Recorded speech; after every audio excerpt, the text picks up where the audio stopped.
halkani waa badda hoosteeda. ilaahay subxaanahu wa tacaala bad iyo berriba isaga abuuray. in badan ayaanu ka sheekaynay quruxda iyo mucjisooyinka dhulka. maanta waxaynu u gudbaynaa badda salkeeda hoose. waxaanaad arkayso xawayaano kala duwan ama kalluunno kala midaba waxay ku nool yihiin gunta hoose ee badda. ilaahay midnaba mid kalamuu midab dhigin, kalamuu muuqaal dhigin, mid walba si gaara ayuu u abuuray. tanina waa mucjiso ilaahay subxaanahu wa tacaalaa awooddiisa inagu tusaayo. imika waxaa ilaad u jeeddaa waa kalluun yar oo sidoo kale waxaan aad moodayso geedka waa kalluun kale. kalluunkan wuu soo nadiifinaya kalluunkan isaguna ma cunayo.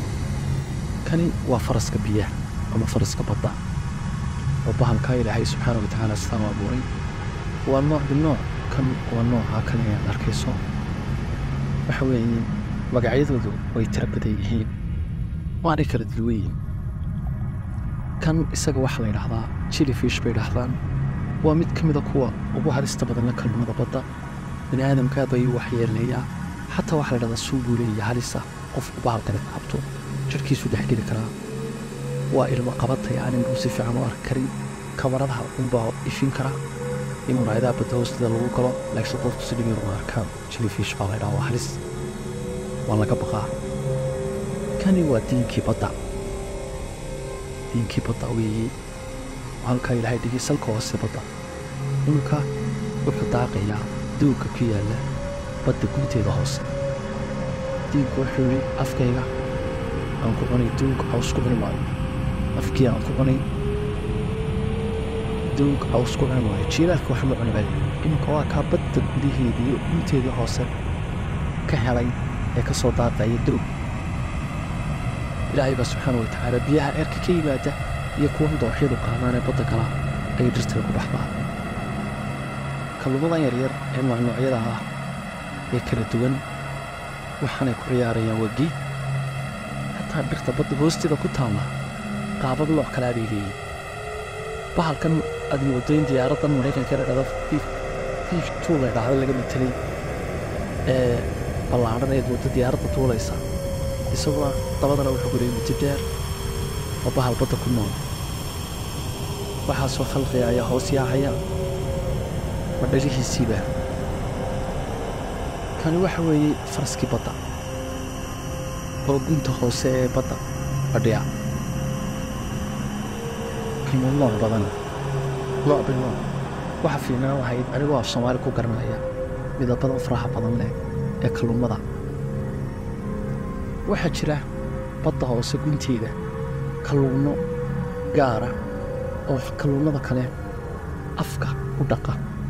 afku kala qaadaya, haddii farabadaynkii ugu soo gelayaa libaaxbadeedka, kuwa laniidka, shandhicilka yare ilkaha ka galgala ayay ka soo nadiifinayaan.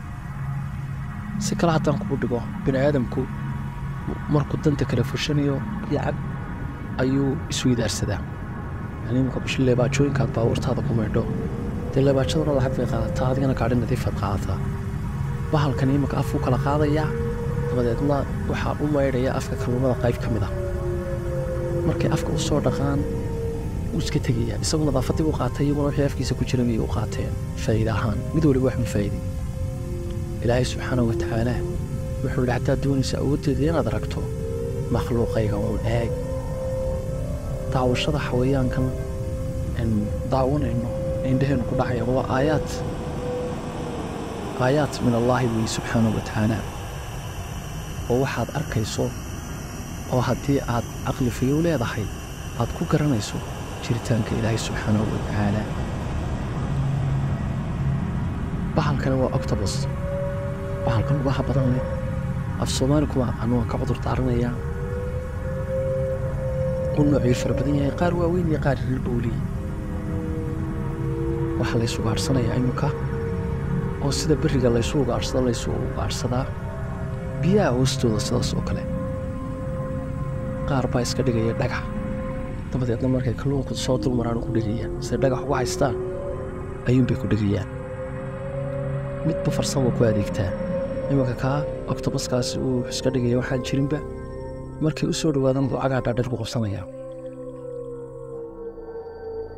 waxa weeye